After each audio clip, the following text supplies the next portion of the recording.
every pony! I just got back from BronyCon a month ago, and boy is my clopping arm tired. I touched Andrea Lippman with this hand. Bro hoof! Did some ponies say clopping?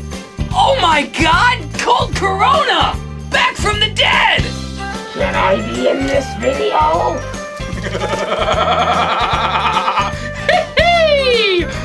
Yes. Yes.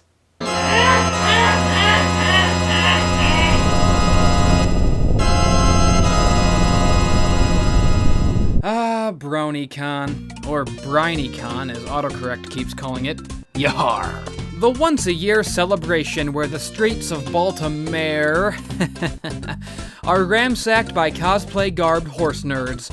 For many of those on the spectrum of the Brony fandom, whether casual, devoted, or anywhere in between, this con represents the largest gathering of like-minded fans and a potential hotspot for acquiring the friendships.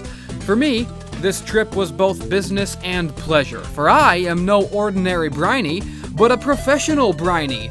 People depend on me to maintain a presence in this community, and I could hear them calling their king from all the way in my spaceship above parts unknown.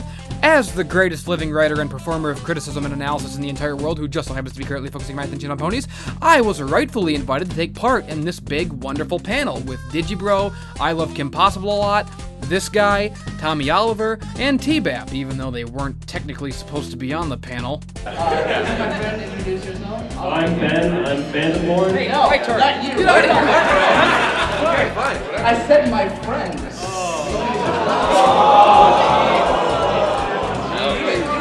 I'm waiting for this guy to get out of here. Okay, that's Ben. I'm Nate Kickstand. You just did twice. Interrupted my introduction twice. In all honesty, hanging out with these guys in person was the thing I was looking forward to the most. The most rewarding part of being a YouTube guy, or a creative person in general, is that you get to make so many good friends in the same line of work. It's all about the click, baby. Yes, all of your favorite entertainers and artists are hanging out in group chats making fun of you right now. That's how important people bond. Over the internet, these doofuses have become really good friends of mine, and getting to party with these guys in person was worth the price of the trip alone. And yes, there was a lot of gay sex. Honey. I wanna fuck you hard on the sink. After that, give you something to drink. Step back, can't get spunked on a mink. I mean, damn, what would Jerome think? This is the worst thing I've ever seen. Get out of here! So, Thursday afternoon, I hopped on a plane bound for Brinyland. Now, I've never been on a real airplane before, and I gotta tell you, it was really great. Except, of course, that I admit I was a little nervous about what awaited me at the con. Would everything go well? Would I do good on the panel? Would the fans be horrible? Would anyone even know who I am? These thoughts weighed heavily on my tortured mind as the plane took off. But luckily, it turns out airplanes serve alcohol. And after a few drinks, I was able to kick back and look out the windows, thinking of all the people back home who were cheering me on and who really believed in me. Like me? Yeah, sure, whatever. Now, as the limousine-riding, jet-flying, styling and profiling, wheeling-dealing, kiss-stealing, son-of-a-gun, the Horseshoe Boy soared through the air, my posse had already arrived at the destination below, and as I arrived wandering drunk through the Baltimore airport, the Horseshoe Crew made haste to pick me up in... Oh, you guys did a slow walk? That's cool that you did that before I got there. I mean, I always wanted to be in a slow walk, but, you know, I mean, whatever. In just a second, let me fix this.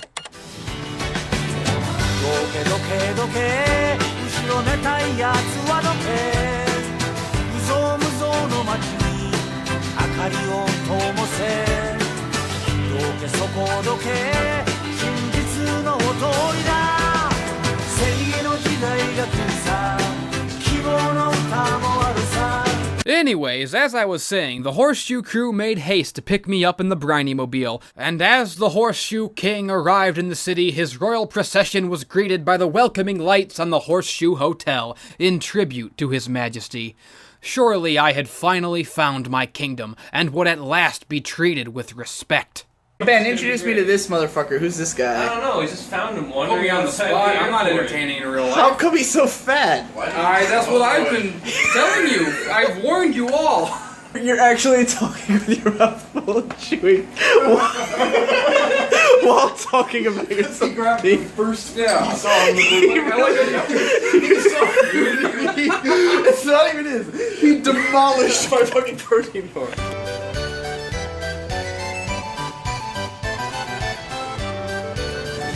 Well, night one of the gayest room of all time has been completed. Yep. I'm talking to the camera, by the way. And we're all gonna go to the BronyCons for Friday. Everyone's waking up.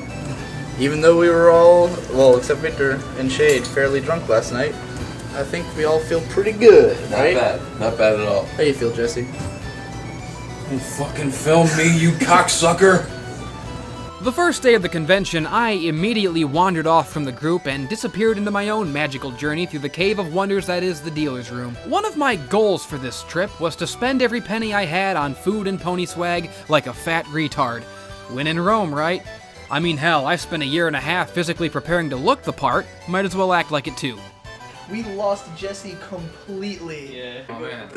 I went and first I ate, then I went and walked around, It's a good story. then I ate some more, then I bought some stuff, then I walked around some more and I What ate did you again. buy anyway?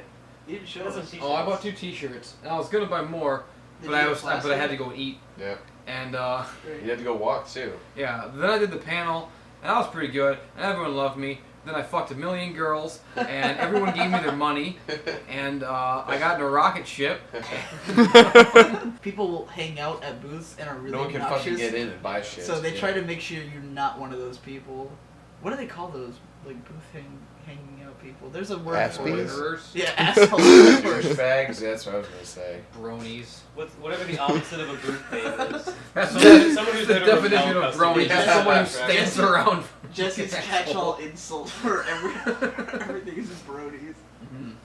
It's getting really confusing. I'm trying to insult people. Look at those bronies over there. And Right. everyone's like, well, yeah, duh. Ooh. Don't they get it, those dummies? Fucking briny sons of shit. Yeah. Curvy fucking dogs. Bilge rat. Fucking.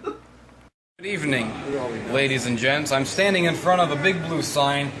This guy decided to film me standing in front of it. For what reason, I cannot possibly Well, ascertain. tell us what's important But about as the you'll sign. see here, there's one thing that's important, and that's me, right here. Thoroughly analyzing MLP FIM, based on my popular YouTube series, Thoroughly Here, go in there. Analyzing Let's Ponies. introduce us to the room. Nobody's in there, but we're This is obviously. the room where I live, and where I will be spending the duration of the con, hiding from everyone out there. Fucking hell, this is a giant room. All right, let's go up on. They've got like 6 mics up there. the camera that's gonna upstage me. What? Oh yeah, holy hell! Are they actually gonna stream our shit? There's no way all these seats are going to be filled. Look at that, they got your 6 microphones and everything. They'll fill. They'll fill based on KP's audience alone. Oh, that's right. None of ours. Female with tits. People love that.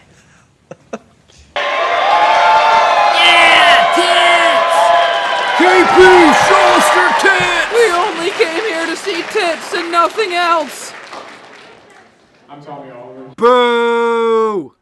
I don't know why no one has posted the full panel on YouTube yet. I'm as impatient about it as you are, but I think it went pretty darn swimmingly. I was blown away by how many people were in the audience. Obviously, most of them were there for KP, Digi, and Tommy, but thanks to my irrefutable charisma and stage presence, I like to think that if they didn't know before, they do now. For me, it's all about I have to understand why I like something. I'm just very much into animation and like pop culture, so I just like putting two and two together. But also for you guys, I mean, come on. You do this stuff.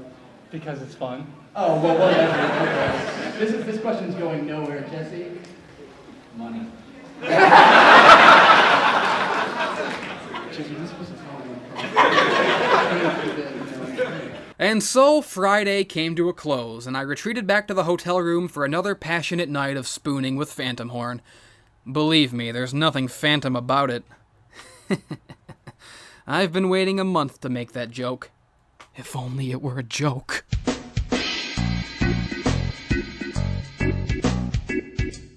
I was drunk all day Saturday, and most of it was a blur.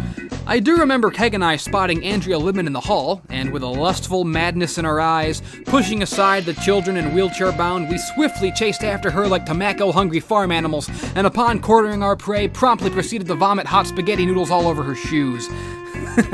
She looked really uncomfortable. It was awesome. After that, a bunch of us went to some pirate bar or something, and then there was a rave, but I ain't about that life, so I left after 5 minutes to go fool around with a Rarity cosplay whose name I don't remember, which reminds me that I would be remiss if I didn't remark on the fashion of the event. As can be expected, most convention goers were either in cosplay or wearing a basic t-shirt and shorts combo. But as I am an important figure in this community, I came to this business excursion dressed in a tasteful series of $500 suits over Hawaiian shirts for that dignified and yet casual and approachable flair. Because unlike my contemporaries, I am a professional. And unlike the rest of the clods and common riffraff, I have a little thing called class.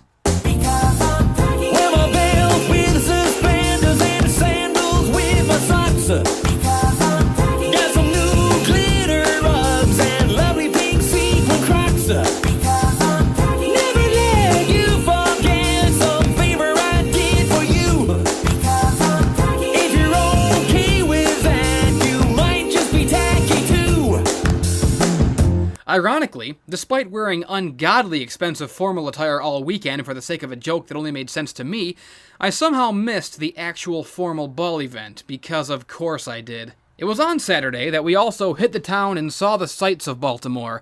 But even though we skipped merrily in the sun with laughter in our hearts, there was something missing, for one of the truest friends there ever was could not make the trip to BronyCon. Given, 2014, we miss you, buddy. The Horseshoe Crew is incomplete, but you're with us in spirit. All right, give and take. Give and take. I love you, man. Cheers.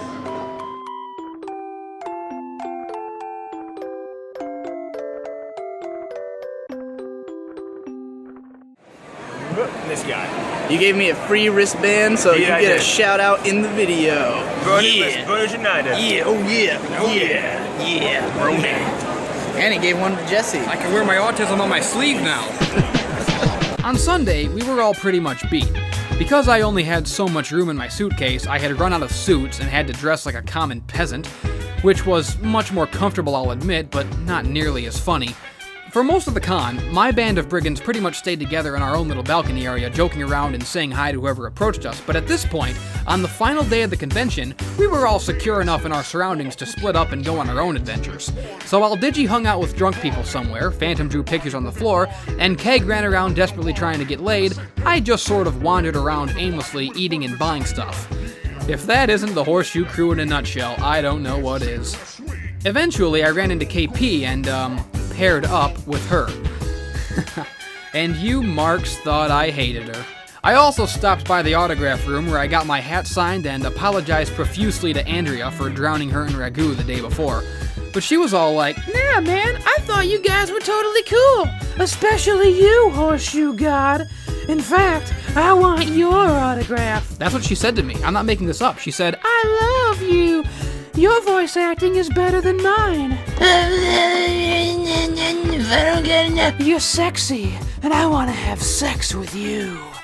And she did, 100 times, in her private suite. We eloped. Kim was there, she saw it all. You can ask her. It was a 5-way. And so it was that the weekend came to an end. I could have stayed at that convention for at least 5 more minutes, but Digi wanted to leave, because he hates you all. I was happy to lose my virginity to Digibrony. Fuck you losers! Fuck you! And that's my Briny Con adventure. And what an adventure it was. You know, I've had this trip planned since around January, when my Horseshoe channel was just beginning to gain steam, and I was just realizing how horrible it is to have an audience, especially one made of nerds. So, for months, I had been thinking about this trip and dreading it, stressing out about it. I mean, bronies are bad enough on the internet. They drive me insane. I hate them. I curse them. Every single day of my life I curse them. And that's just from dealing with them online. God knows what they would be like in person. So this trip to BronyCon was like the sword of Damocles hanging over my head. Over the last few months, I had been thinking of it as this daunting obligation for the most part.